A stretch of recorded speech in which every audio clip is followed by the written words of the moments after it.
Muy buenos días a todos. Tengo el placer de reiniciar las sesiones públicas ordinarias de la Academia Nacional de Medicina, que fueron, lógicamente, por las razones generales que todo el mundo conoce, postergadas durante todo este año. Junto con el Instituto de Investigaciones Hematológicas, se ha elegido para este día un tema por demás interesante, que la doctora Soledad Zabaljáuregui va a explicar con todos los detalles. Se trata de la amiloidosis, una enfermedad subdiagnosticada y por algunos llamados una enfermedad olvidada. La doctora Soledad es una médica del instituto que hizo sus estudios universitarios en la Universidad de El Salvador con diploma de honor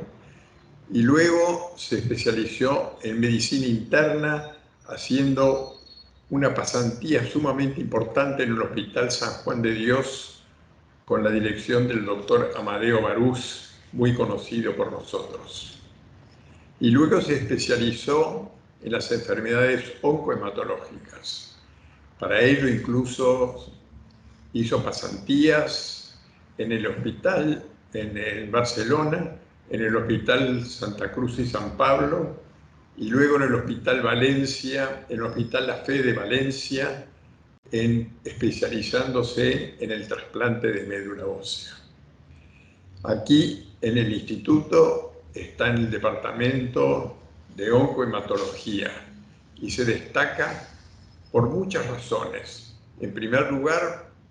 por el cariño que tiene con el trabajo. En segundo lugar, por el cariño que tiene con los pacientes, haciendo que atenderse por ella constituye un lujo para los pacientes. Además de todas estas condiciones médicas que no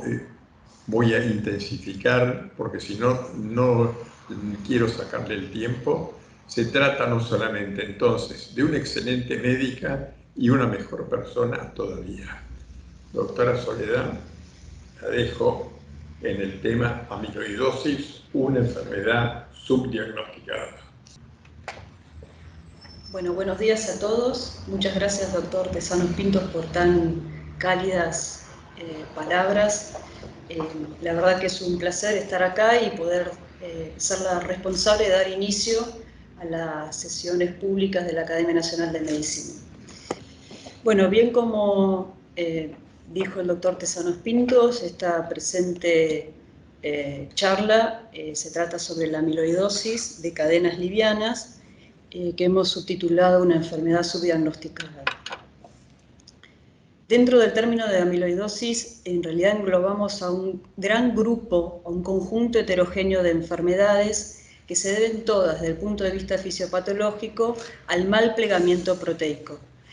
La característica común de todas estas patologías es el depósito y el acúmulo a nivel extracelular de un material amorfo al que denominamos amiloide.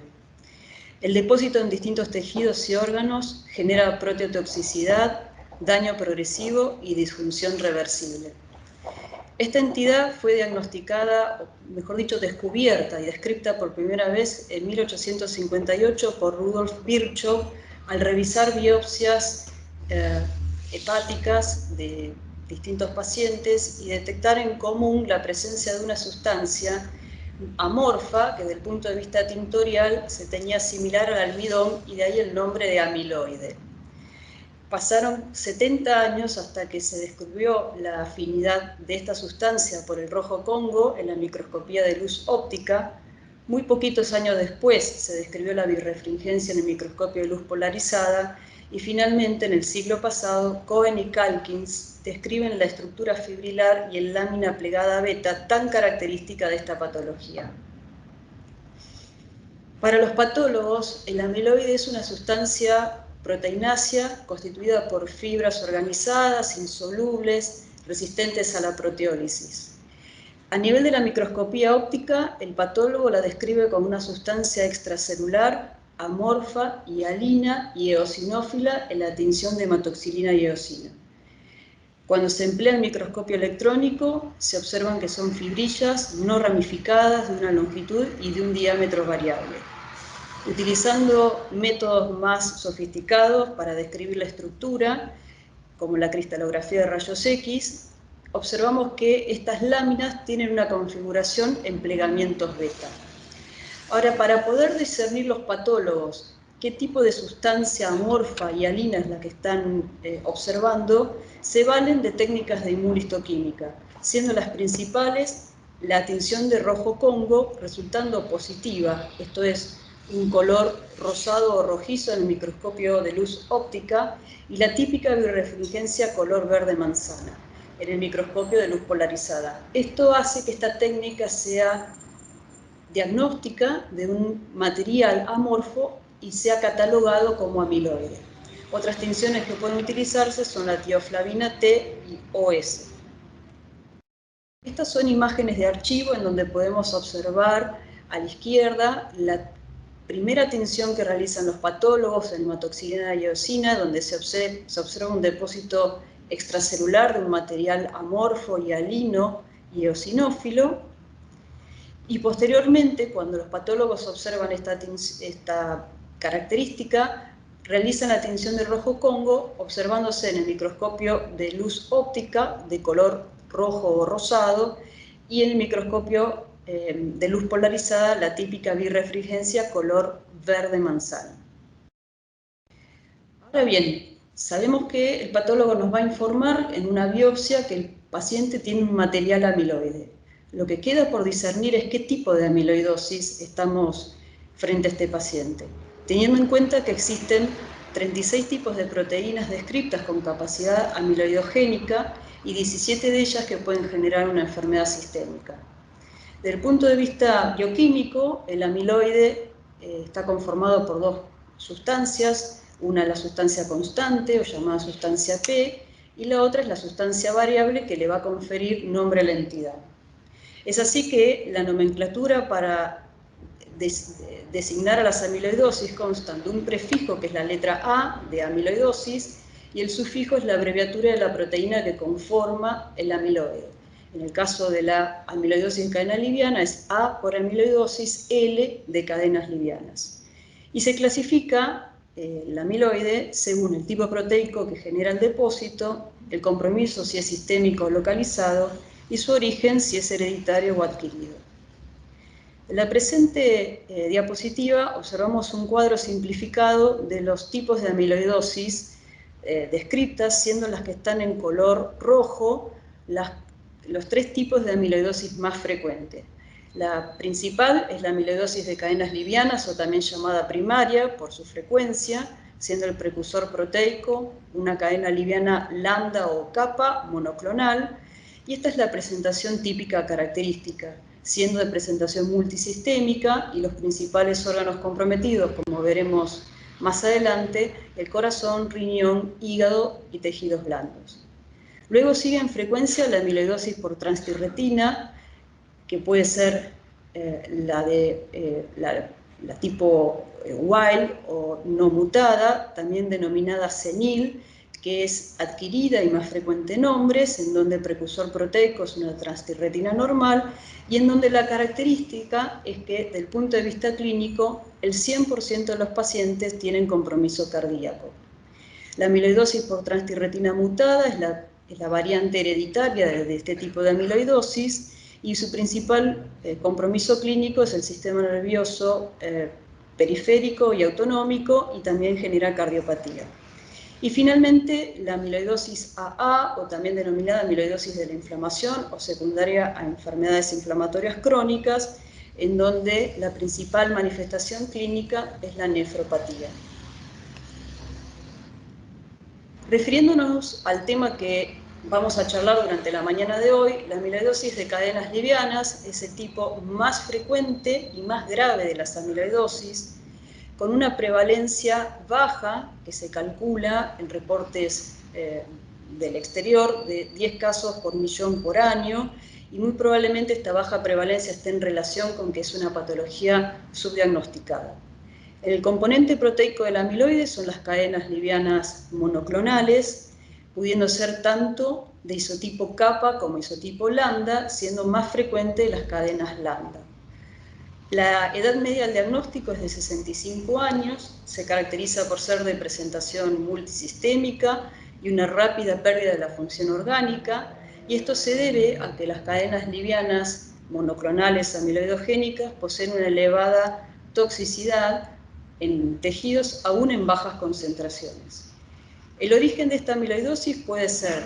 bien una discrasia de células plasmáticas productoras de cadenas livianas, también lo hay de cadenas pesadas y son de baja frecuencia, por eso en general en la literatura está referido dentro del capítulo de las amiloidosis de cadenas livianas, y también el origen puede ser un síndrome linfoproliferativo crónico, como podría ser un linfoma linfoplasmocítico, el Waldenström, los linfomas MALT o la leucemia linfática crónica.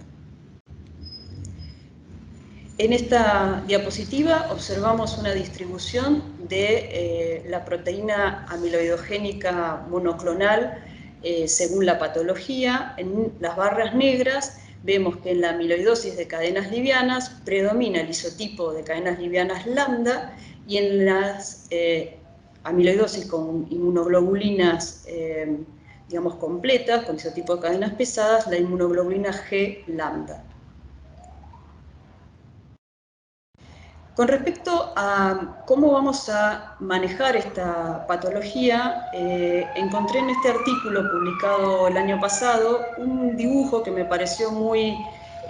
alegórico de cómo uno debe pensar esta enfermedad y manejarnos en tres direcciones, en tres pilares para poder definir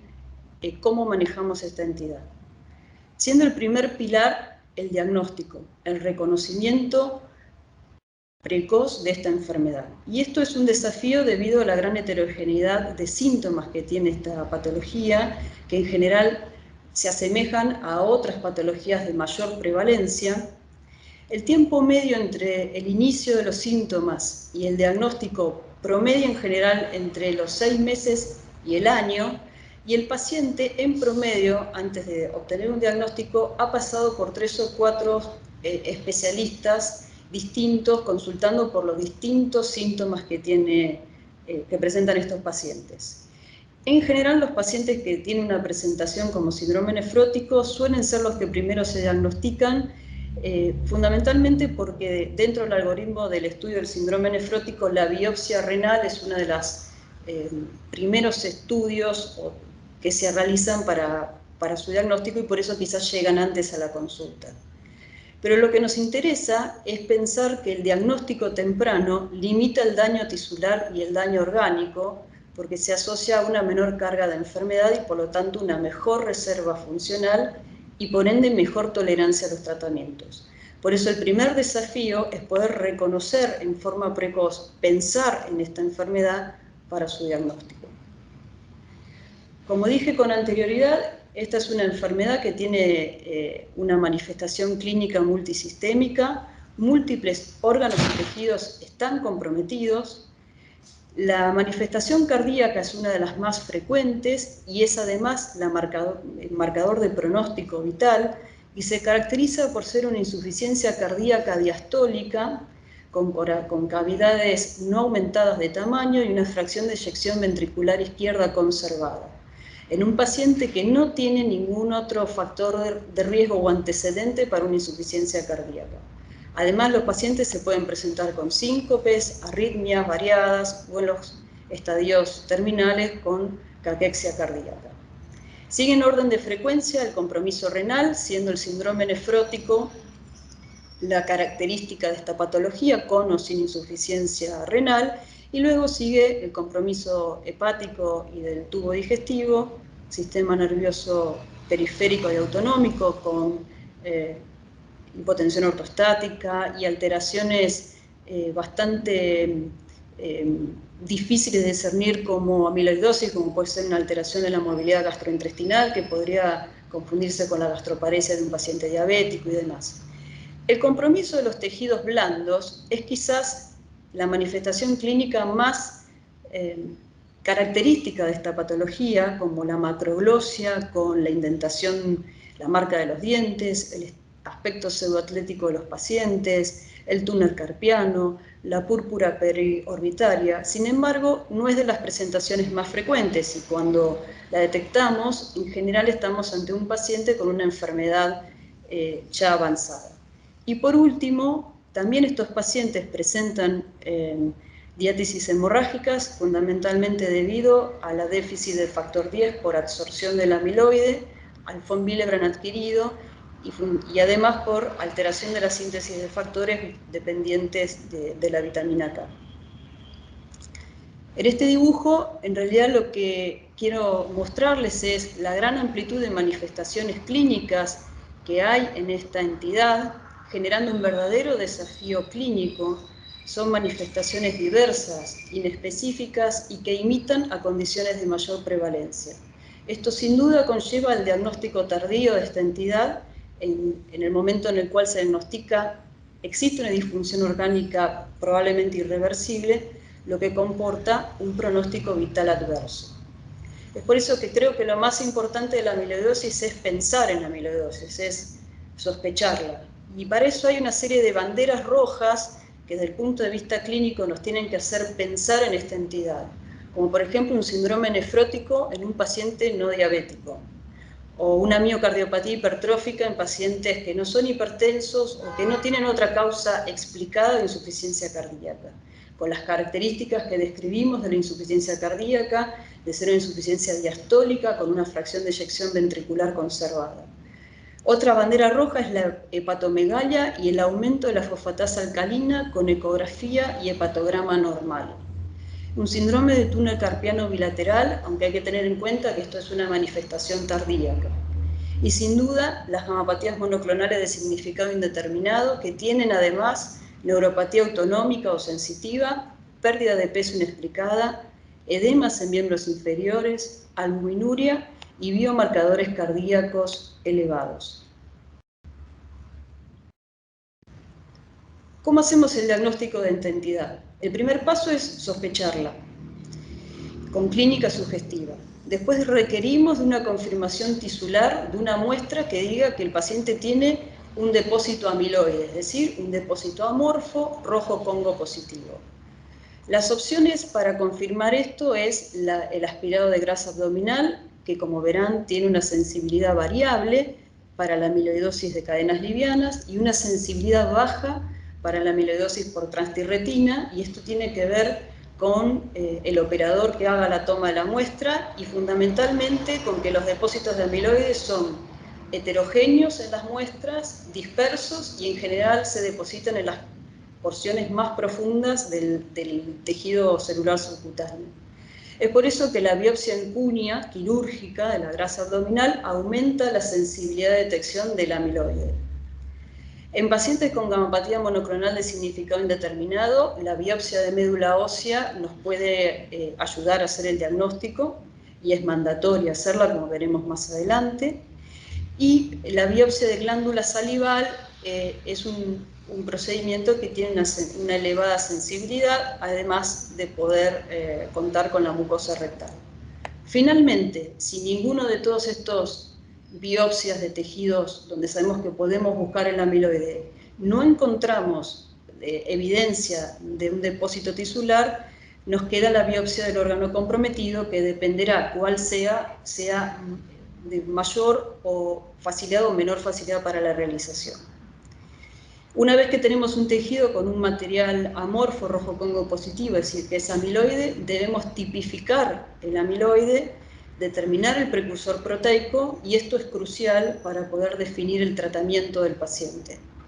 La espectrometría de masa es el análisis proteómico, tiene una sensibilidad y una especificidad elevada, es hoy por hoy el estudio gold estándar para el diagnóstico del tipo de amiloide, sin embargo es costoso y no está universalmente disponible. Lo que sí podemos realizar son métodos de antígeno-anticuerpo, donde la inmunohistoquímica es el método de elección y es lo que se realiza en la práctica cotidiana, por lo menos en centros no especializados o de referencia en amiloidosis. En este cuadro resumimos cómo sería el algoritmo para hacer el diagnóstico de una amiloidosis. Primero que todo, la sospecha clínica. Con sospecha por una clínica compatible, tomar una biopsia tisular en donde se demuestre un depósito hialino rojo Congo positivo. Ahora tenemos una amiloidosis. Por frecuencia debemos descartar una gamapatía monoclonal, para lo cual realizamos todos los estudios para el estudio de la discrasia de células plasmáticas. Esto es el proteinograma sérico y urinario, la inmunofijación, la alteración de la relación de las cadenas livianas y la inmunohistoquímica. Si encontramos una gamapatía monoclonal, bueno, debemos continuar con el estudio de médula ósea, la biopsia, que nos va a permitir saber si esto es una amiloidosis primaria, el porcentaje de infiltración de células plasmáticas es menor al 10%, o esto es un mieloma múltiple con amiloidosis asociada. El estudio genético para el rastreo de las alteraciones genéticas de mal pronóstico propias del mieloma múltiple y para la translocación 11-14, que es una de las más frecuentes en amiloidosis. El screening óseo en el caso de que estemos frente a un paciente con mieloma múltiple,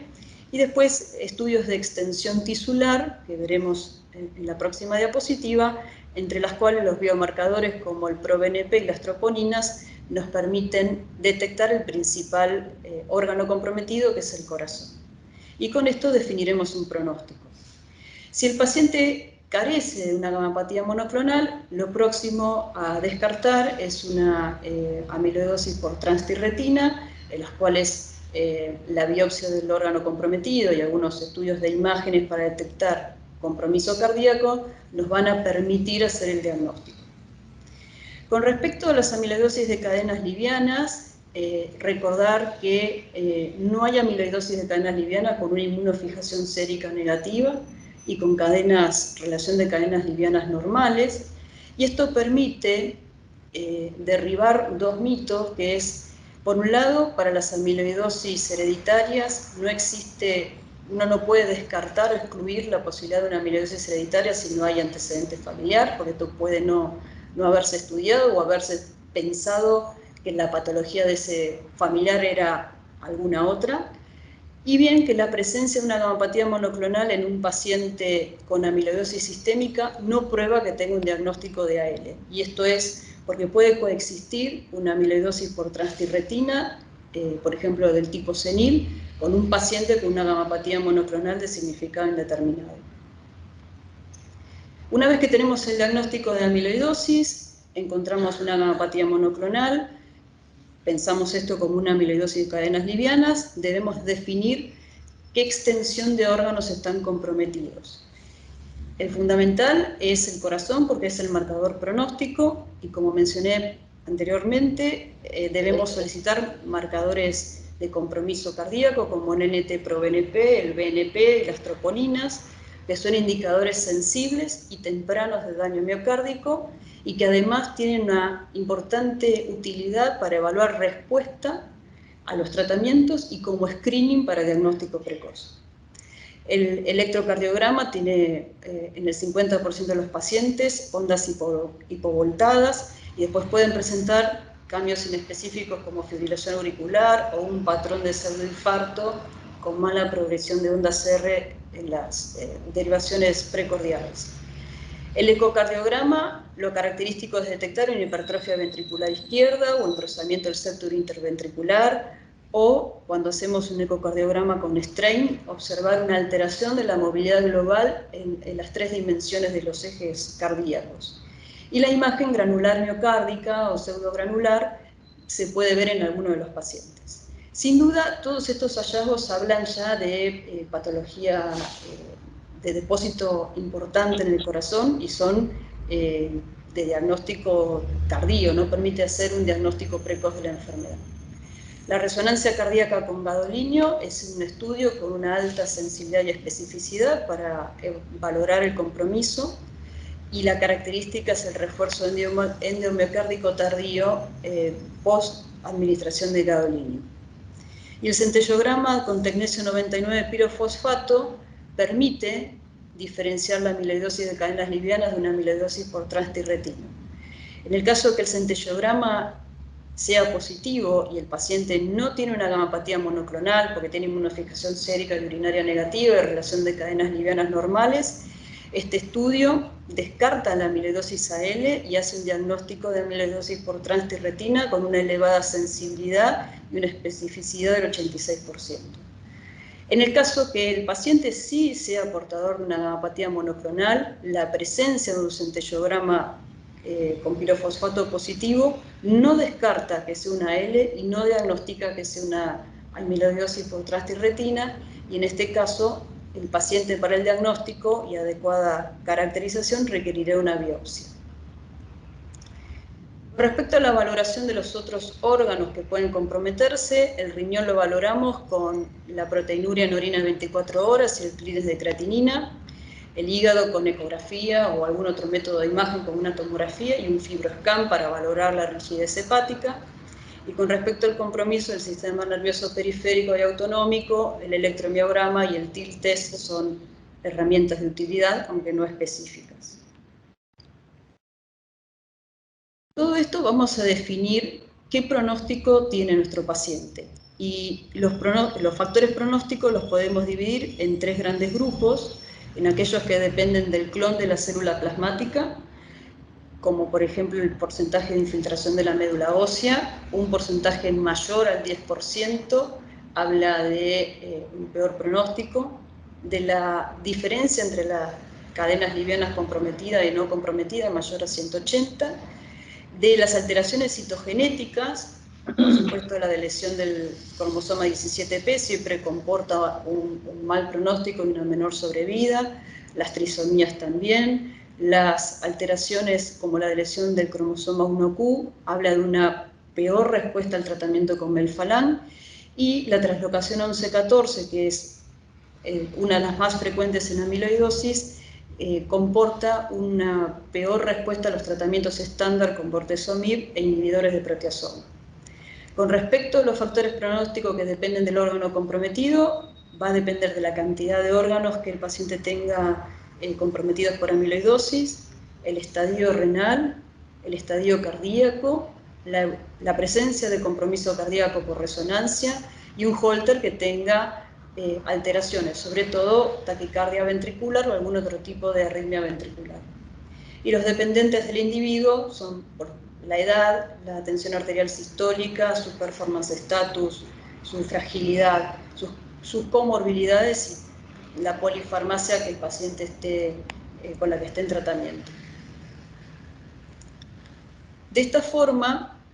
se estratifica el riesgo de la amiloidosis. Existen varios modelos. El primer modelo es el descrito por la Clínica Mayo en el año 2004, al que se consideró estándar por ser el primer modelo que se presentó, en donde se utilizan como variables los biomarcadores cardíacos como el ProBNP y la troponina T, y dependiendo cuántas de esas variables sean normales o estén alteradas,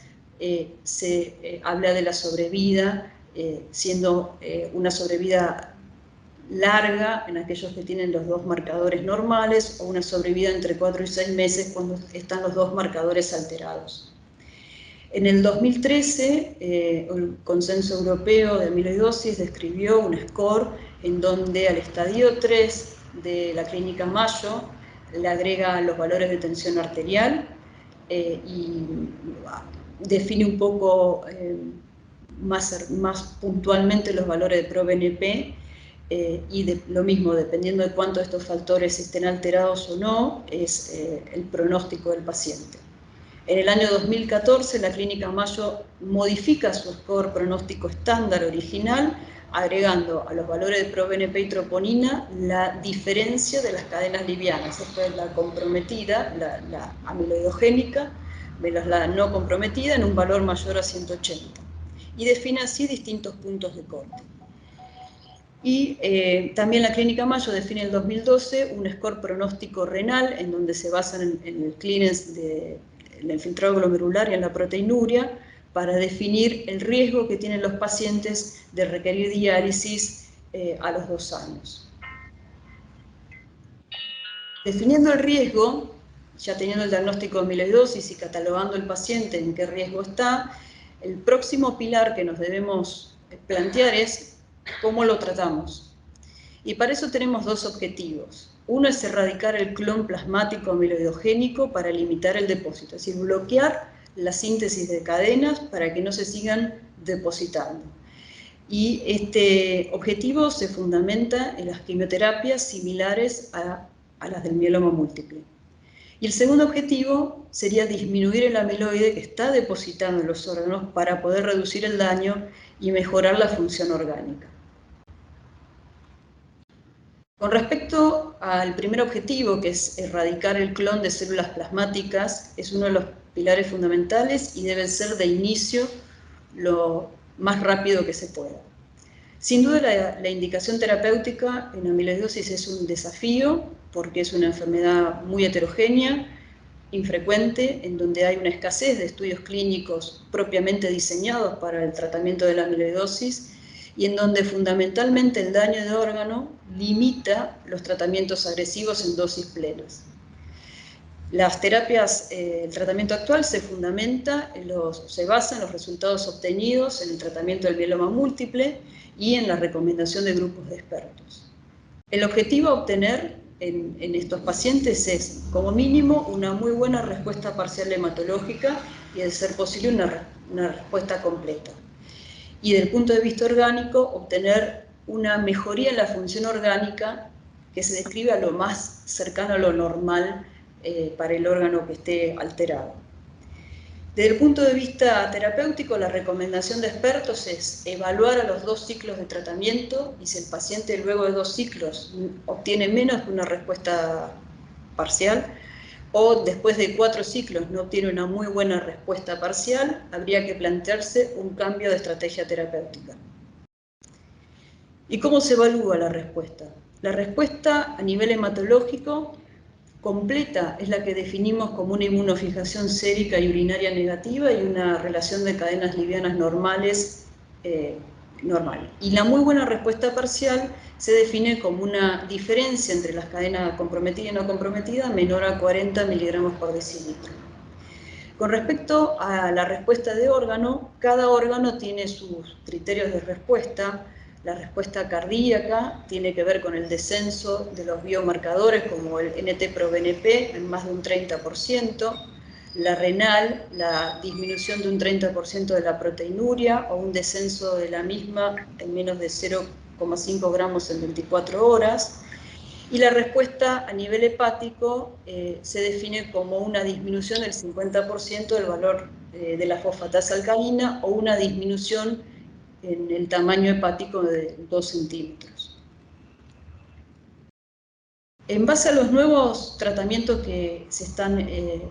estudiando en la amiloidosis, sobre todo los anticuerpos monoclonales como el daratumumab, a partir de los estudios de investigación se definieron nuevos criterios para definir una respuesta hematológica más profunda.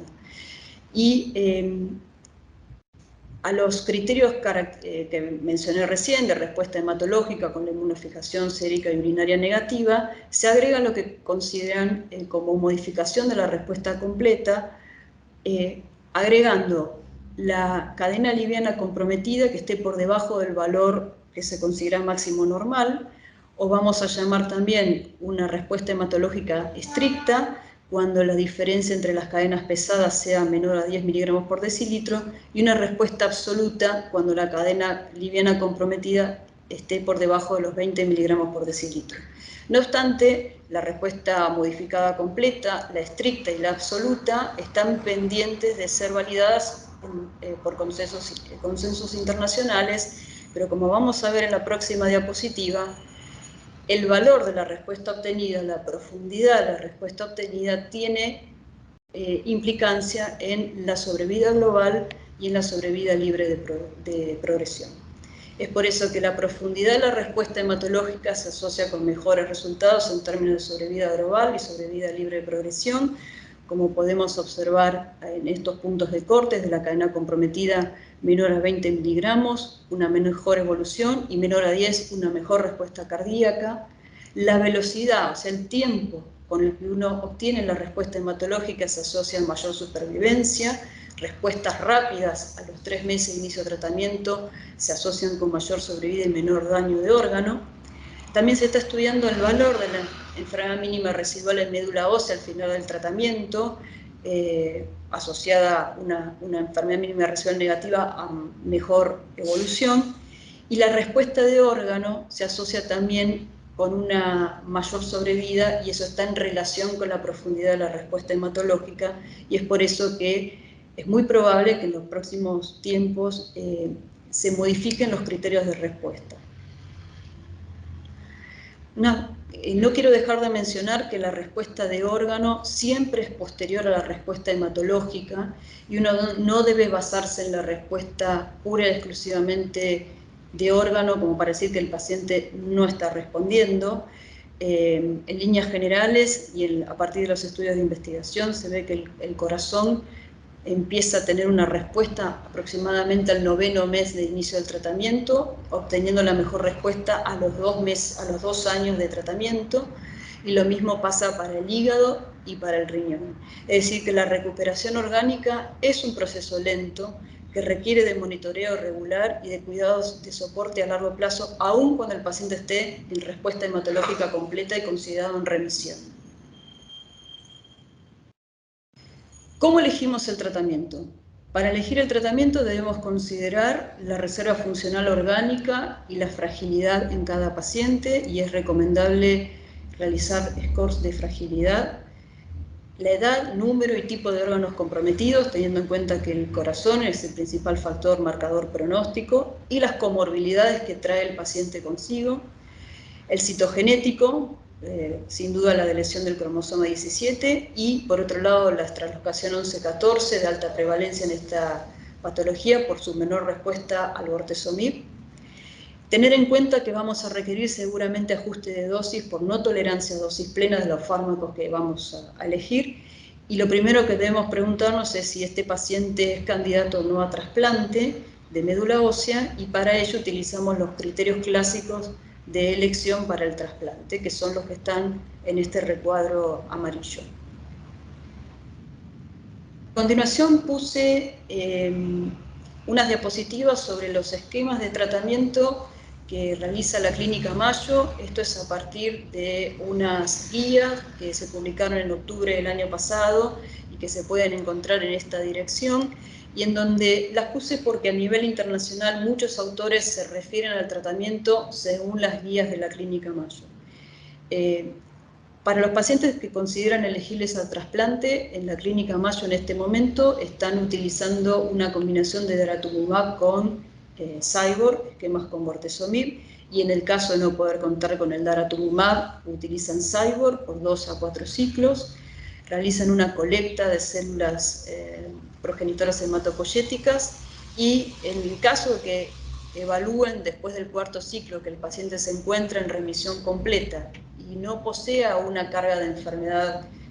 mayor a 10% de células plasmáticas en médula ósea, o bien no tengan alteraciones citogenéticas de riesgo, ellos plantean en algún punto reservar esta colecta y seguir al paciente y no trasplantarlo en esta primera instancia, pero si no, proceden directamente, en el caso de ser un paciente de riesgo o no poder guardar las células, a un trasplante con altas dosis de melfalán. Y después, si el paciente obtiene post-trasplante una respuesta hematológica igual o mayor a una muy buena respuesta parcial, continúan en la observación, pudiendo indicar, en el caso de pacientes de mal pronóstico citogenético o de alta carga tumoral diagnóstico, un mantenimiento similar al mieloma, y en los pacientes que no obtienen una muy buena respuesta post-trasplante, directamente los pasan al algoritmo de enfermedad recaída refractaria. Para los pacientes no elegibles a trasplante, también utilizan un esquema combinado de daratumumab y Cyborg. En el caso de no poder contar con el daratumumab, utilizan Cyborg y esperan una muy buena respuesta hematológica o mayor para definir si van a observación o al algoritmo de pacientes recaídos refractarios. Y para los pacientes recaídos o refractarios, como parte de su población ha sido tratada con daratumumab, ellos se plantean si son refractarios a este anticuerpo monoclonal. En el caso de no serlo, plantean la utilización del anticuerpo monoclonal en segunda línea, y en el caso de considerarlos refractarios, se fijan con qué otra droga utilizaron en primera línea, y en el caso de ser refractarios a inhibidor de proteasoma, plantean esquemas con IMiDs, con inhibidores de inmunomoduladores, y en el caso de no ser refractarios a bortezomib, plantean tratamientos con Cybor o algún esquema con bortezomib. En esta diapositiva intenté resumir, según guías italianas y las guías de la Sociedad Argentina de Hematología, un poco cómo es el manejo en nuestra situación de nuestro país, y lo adecuado es ajustar el tratamiento al riesgo que tenga el paciente. En los pacientes de bajo riesgo, que son elegibles para trasplante autólogo de médula ósea, la indicación es hacer un esquema de inducción con bortezomib, de preferencia Cybor, y sin dudar en pacientes que tengan más del 10% de infiltración de la médula ósea por células plasmáticas. Hacer una movilización de células progenitoras usando filgrastim o plerixafor en el caso de no poder movilizar con factores estimulantes de colonias, y no utilizar ciclofosfamida por la toxicidad cardíaca que puede asociarse en estos pacientes. Intentar llegar a un trasplante con dosis plenas de melphalan a 200 miligramos metro cuadrado, o ajustar a 140 miligramos metro cuadrado en el caso de pacientes con un clearance menor a 30 mililitros por minuto. Para los pacientes de un riesgo intermedio que no sean elegibles a trasplante, se pueden elegir esquemas basados en melphalan y dexametasona, de elección en pacientes con neuropatía, para no administrarles bortezomib, o con translocación 11-14 por la resistencia reportada a los inhibidores de proteasoma. Cybor, de elección en pacientes con insuficiencia renal o ganancia del cromosoma 1q. Esquemas combinados de bortezomib, melphalan y dexametasona cuando hay alta carga de enfermedad tumoral, como una diferencia de cadenas mayor a 180, o esquemas dobles como con bortezo-dexa cuando no sea posible optar por tripletas, y en el caso de poder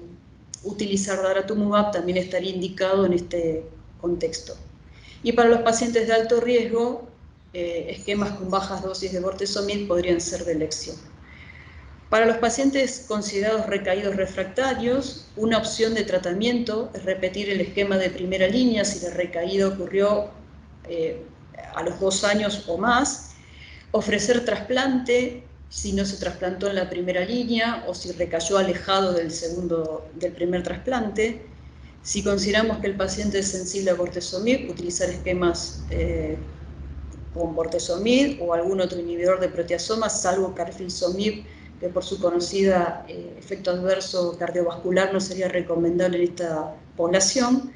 Y en los pacientes que no han recibido alquilantes, utilizar melphalan, utilizar bendamustina. Y en los pacientes refractarios al inhibidor de proteasoma podemos plantear la bendamustina o los inmunomoduladores, y por supuesto el daratumumab si no se usó en una línea anterior, y eventualmente el venetoclax por la translocación 11-14, aunque no está aprobado en nuestro país para esta utilidad. Algunas cosas a tener en cuenta con respecto al trasplante, con respecto al tratamiento. Con respecto al trasplante, lo primero es definir si el paciente es candidato o no, y para eso usar los criterios estrictos para definir si un paciente es candidato, con el fin de reducir la mortalidad relacionada con el tratamiento. En las etapas iniciales, en donde se usaba trasplante de médula ósea, la mortalidad relacionada con este tipo de terapéutica era elevada, sobre todo por el compromiso cardíaco, y esto tenía que ver con una mala selección de los pacientes. Ajustando los criterios de selección, hoy por hoy la mortalidad relacionada con este tratamiento es de aproximadamente el 5%. Es una terapia en la cual tenemos que intentar ofrecerla a nuestros pacientes porque tiene una elevada tasa de respuesta, una larga duración de la misma y una sobrevida prolongada, con una respuesta hematológica que ronda en el 85-95% y una mediana sobrevida que puede llegar en algunos casos hasta los 11 años. También hay que tener en cuenta que muchos de los fármacos que utilicemos tendremos que usarlos no en dosis plenas como podemos usarlo en el mieloma múltiple, y esto tiene que ver con el déficit funcional de los distintos órganos que tienen los pacientes. Tanto es así que la lenalidomida es un fármaco inmunomodulador que no puede utilizarse en las mismas dosis en amiloidosis que usamos en el mieloma porque tiene menor tolerabilidad, y lo que se recomienda es iniciar con dosis bajas entre 5 y 15 miligramos al día, ajustando la función renal y tratando de llevar al paciente a la dosis plena según la mejoría que presente. Tener en cuenta que la lenalidomida aumenta los biomarcadores cardíacos y puede generar descompensación cardíaca, por lo cual no sería un fármaco de elección en primera instancia en estos pacientes. La pomalidomida presenta mejor tolerancia que la lenalidomida en este contexto. La dosis utilizada es la dosis convencional. Tener en cuenta que también aumenta los biomarcadores cardíacos sin generar, a diferencia de la lenalidomida, una insuficiencia cardíaca clínica evidente. Con respecto al bortezomib, tener en cuenta su principal efecto adverso, que es la neuropatía, y también puede generar descompensaciones cardíacas, y la dosis que se recomienda es utilizar de 0,7 a 1 miligramo metro cuadrado semanal subcutáneo. Con respecto al venetoclax, que es un inhibidor oral del BCL2, inductor de la apoptosis, sabemos que el 50% de los pacientes con AL tienen la traslocación 11-14 y que esto se asocia a una menor respuesta al bortezomib, con lo cual hace de este fármaco que sea de inicio ideal para el tratamiento de estos pacientes. Varios estudios con dosis amplias entre 400 y 800 miligramos asociados a dexametasona en un número muy pequeño de pacientes observaron una alta tasa de respuesta hematológica con altas tasas incluso de remisiones completas. No obstante, la FDA suspendió los estudios con venetoclax en mieloma por el aumento de la mortalidad, sobre todo asociada a infecciones, pese a alcanzar el endpoint primario que era la respuesta.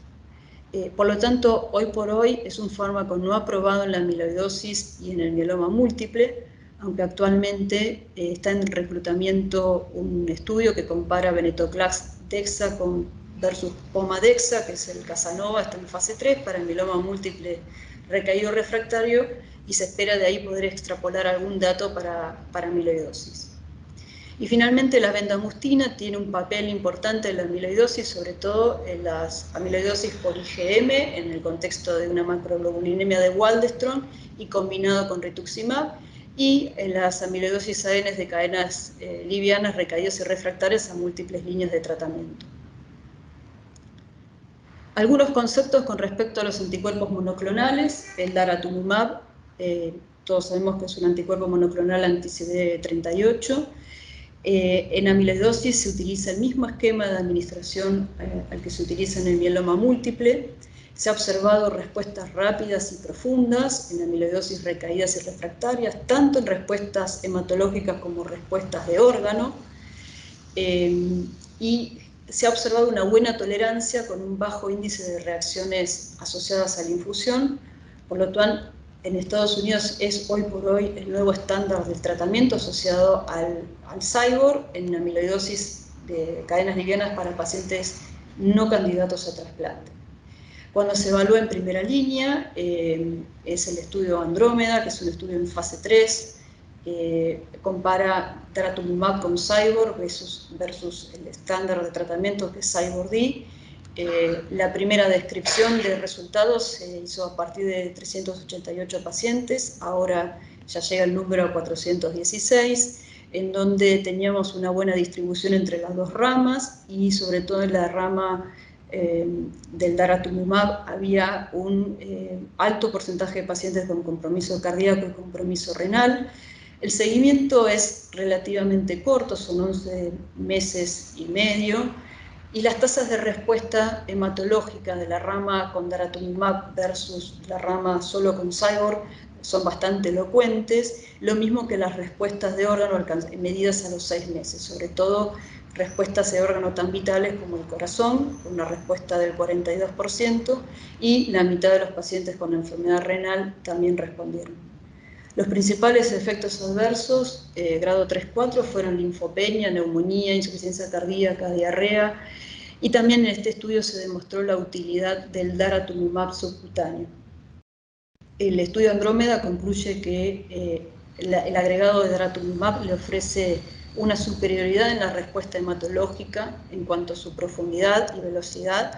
en la obtención de la respuesta, y así también, como también una respuesta de órgano y siendo seguro.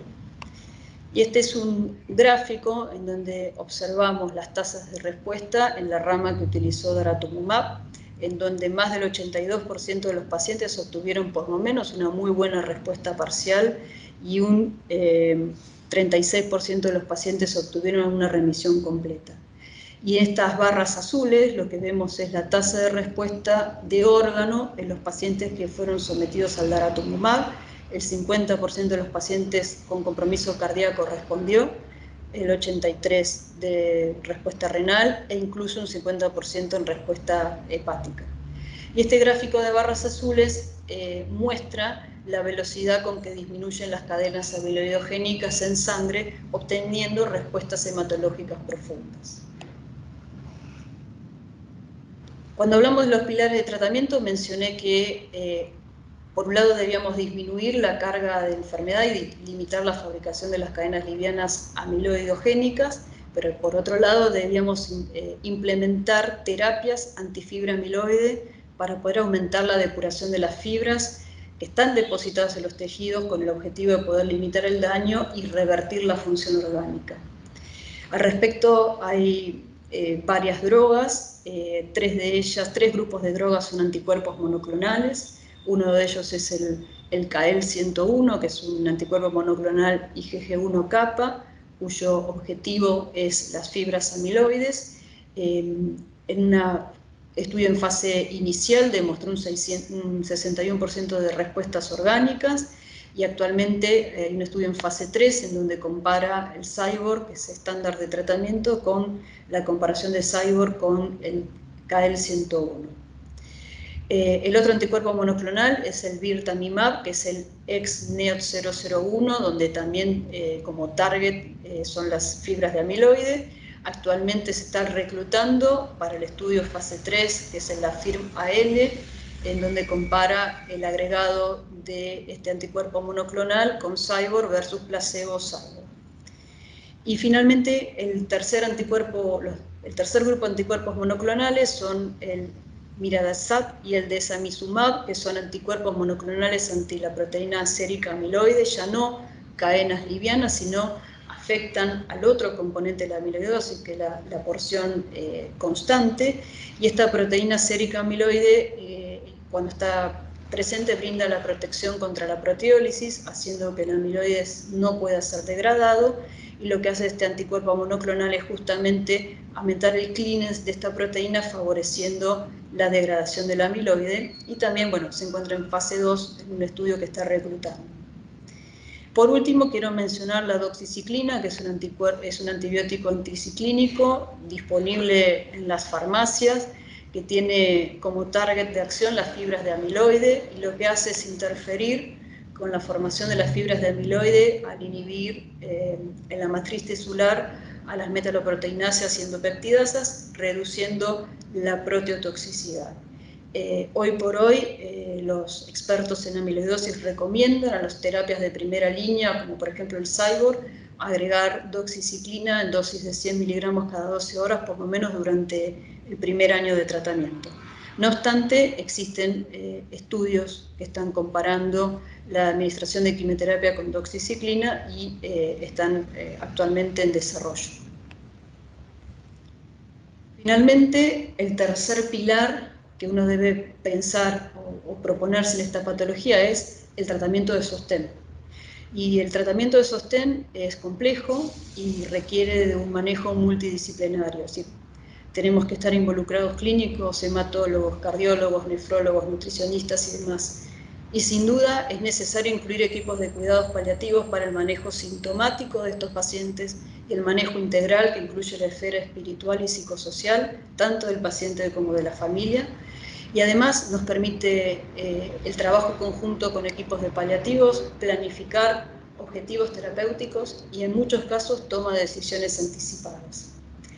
Y sin duda hay que remitir al paciente a centros especializados para el manejo de esta patología. Desde el punto de vista clínico, este es un cuadrito en donde resumen las principales medidas de soporte que uno debe instaurar para el manejo de las principales complicaciones, como la retención de líquidos con el uso cuidadoso de diuréticos para evitar empeorar la hipotensión y reducir la precarga, o medidas para el manejo de la hipotensión como medias elásticas, el ejercicio regular, en fin, hay varias medidas descritas destinadas a tratar de paliar todos los síntomas que van asociados con esta patología.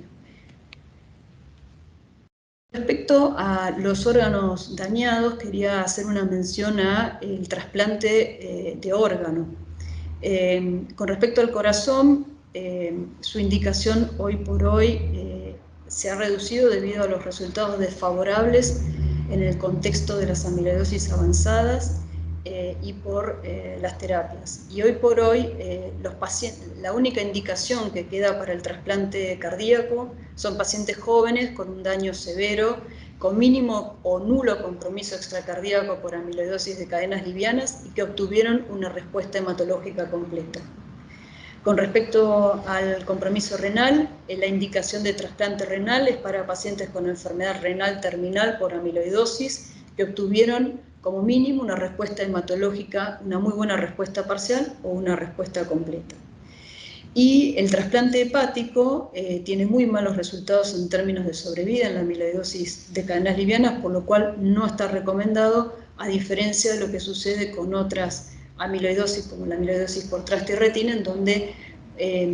podría llegar a formar parte del tratamiento. En las próximas 3 diapositivas quiero mostrar la experiencia del Servicio de Oncohematología de la Academia Nacional de Medicina. Esto es un pequeño estudio observacional que se hizo con revisión de historias clínicas entre los años 93 y 2020, en donde obtuvimos 16 pacientes con diagnóstico histológico de amiloidosis AL. Estas son las características de la población. La edad promedio del diagnóstico fue similar a la descripta en la literatura, con un leve predominio del género femenino. Y con respecto al diagnóstico de amiloidosis primaria, fue cercano al 60% y el otro 40% eran pacientes portadores de mieloma múltiple con amiloidosis. En cuanto al isotipo de cadena liviana comprometida, como está descrito en la literatura, predominó el isotipo lambda, y con respecto a los órganos afectados o comprometidos, fue fundamentalmente el riñón, seguido del corazón, médula ósea y corazón. Muy probablemente, si bien está descrito que predomina el compromiso cardíaco, tengamos más diagnóstico de pacientes con compromiso renal por ser quizás derivados en forma prematura por los nefrólogos que tienden a hacer biopsias mucho más rápido en pacientes con síndrome nefrótico, y los pacientes con compromiso cardíaco quizás ya no llegan porque fallecen antes por su patología de base cardíaca sin tener un diagnóstico de amiloidosis. Y en este gráfico más grande vemos la cantidad de órganos comprometidos al momento del diagnóstico, en donde predominaban 2 órganos, fundamentalmente médula ósea y riñón, en nuestra población. En cuanto a las manifestaciones clínicas,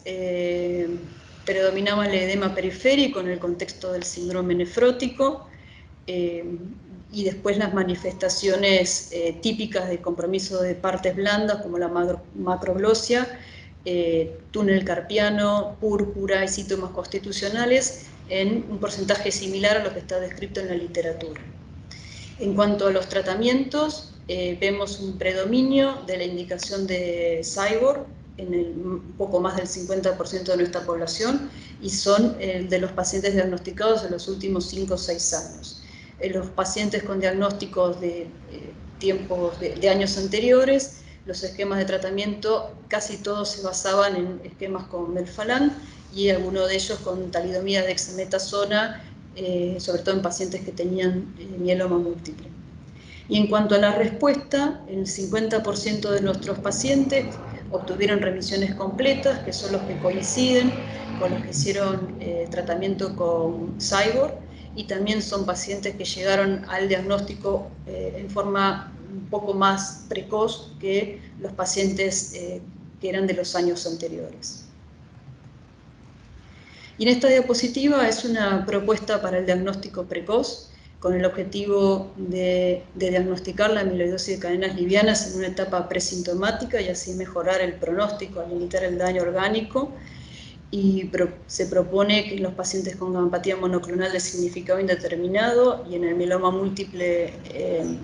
indolente,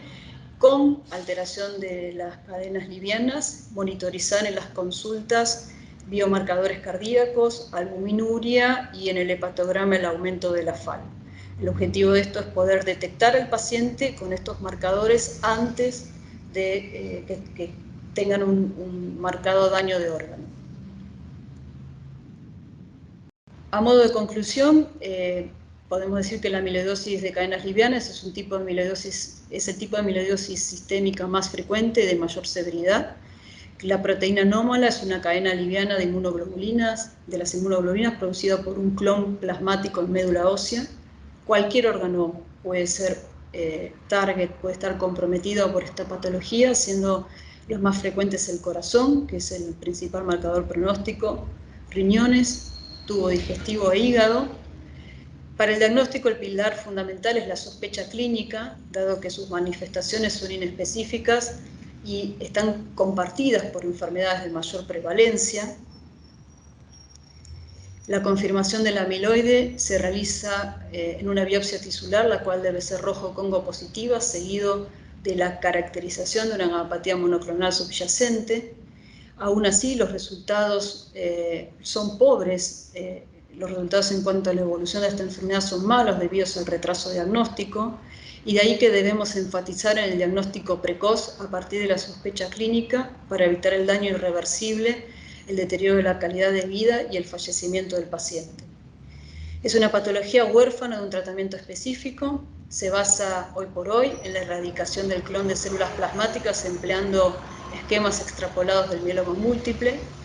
Con los últimos avances, las tasas de respuesta hematológica han mejorado, pero aún resta obtener una adecuada respuesta de órgano, y se reafirma la necesidad de contar con terapias antiamiloides capaces de revertir el daño orgánico para poder mejorar la calidad de vida de los pacientes.